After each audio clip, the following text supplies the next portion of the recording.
kalau di TikTok itu sekarang apa-apa pasti akan di-share oleh para penikmat TikTok dan pengguna TikTok. Contohnya, sesuatu produk yang dipakai mereka tidak cocok, pasti mereka akan spill itu.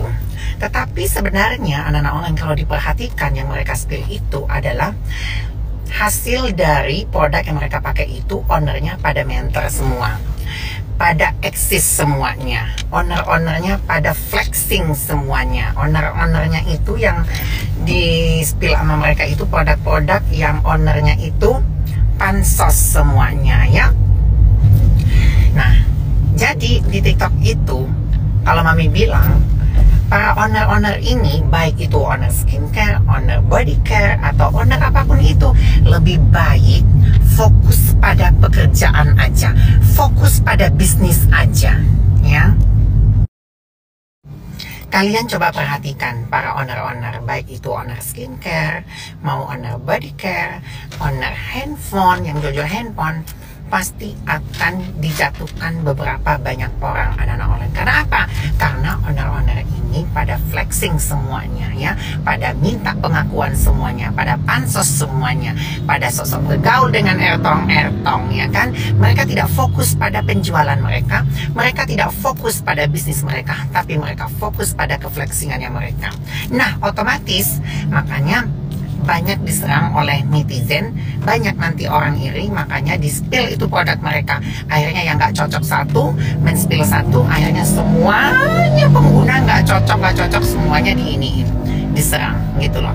Jadi kalau menurut Mami, para owner-owner ini mending kerja ya, kerja diam nyata, nggak usah yang namanya gila-gila pansos gitu loh. Mending gitu, seperti owner-owner seperti Sabun Lux ya, owner Indomie, owner Wardah gitu loh.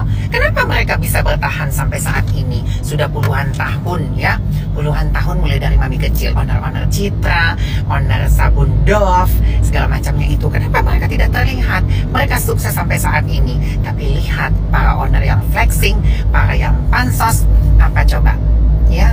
1 tahun, 2 tahun hilang, 2 tahun, 3 tahun melayang, 5 tahun wabillahi taufiq wal hidayah, wassalamualaikum warahmatullahi wabarakatuh. Akhirnya ya kan, kalau menurut Mami udah nggak usah gila-gila pansos para owner, kerja aja yang nyata ya, nggak usah pansos, nggak usah flexing gitu loh ya. Udah bagus gitu di balik layar, kerja cari uang yang banyak gitu loh, supaya produk-produk kalian tidak ada orang yang iri men-spill nantinya gitu loh.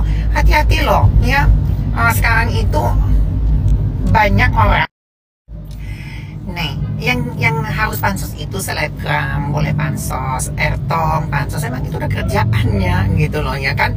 Terus apa namanya, lebih baik para owner-owner ini pikirkan planning, pikirkan selling, pikirkan kualitas produk, pikirkan itu gitu loh. Contoh contoh owner-owner yang Mami sebutin tadi yang sudah bertahan sampai saat ini. Kita tidak tahu siapa ownernya Wardah, kita tidak tahu siapa ownernya RH, iya benar. Kita tidak tahu, tapi mereka sampai eksis sampai saat ini. Kita tidak tahu ownernya Natasha, tapi mereka eksis sampai saat ini di balik layar. Tapi lihat para owner skincare atau owner apapun itu yang gila-gila eksis, hancur, lebur seperti dikremasi.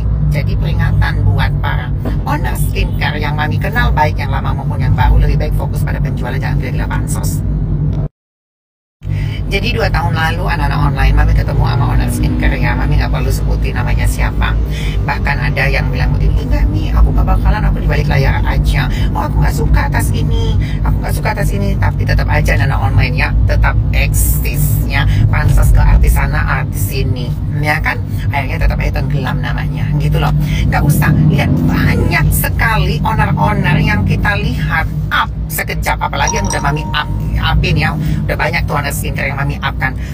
Tapi setelah melanggar ketentuan-ketentuan yang udah, nggak usah flexing, nggak usah ini, nggak usah itu, boleh flexing tapi ada batasnya, nggak usah gila-gila pansos sama si A, nggak usah pansos sama si B, nanti bakal dimanfaatin, nanti bakal ini, nanti bakal itu, nggak percaya, akhirnya kena juga batunya gitu loh ya.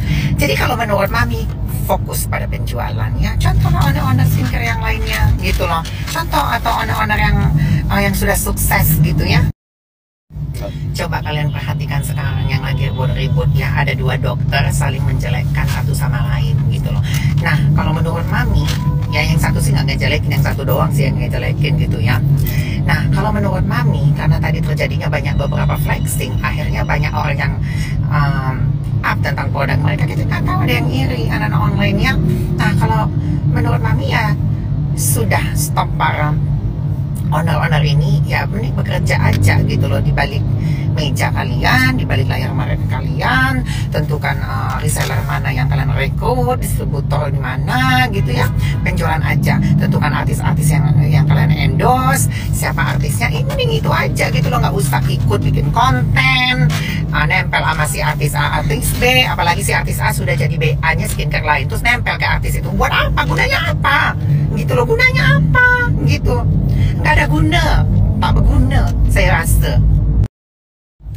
Yang lebih lucunya lagi gini ya, para owner-owner ini nempel satu sama si ini ya kan, padahal yang satu ini, si artis ini sudah punya BA yang satu, udah kontrak metong lah dia di situ ya kan, nggak bisa kemana-mana. Lucunya lagi, owner yang satu lagi mendekati padahal dengan produk yang sama. Apa guna? Tak ada guna ya, tak ada guna you dekat sama wong tuh, apa namanya, orang macam tuh, apa guna? Menaikkan derajat tidak, menaikkan penjualan tidak, ya kan, malah jadi bahan omongan, gunjingan gitu. Ih, gue nge-endorse itu kok lu yang deketin ini, jadi bahan gunjingan gitu loh, ya kan. Nah kalau menurut Mami mending ya back to basic aja, fokus pada penjualan gitu loh kalian para owner-owner ya. Kalau ingin bertahan di dunia per-owner-owneran, nggak seperti yang lainnya hilang seperti ditelan boy-boy, ya kan.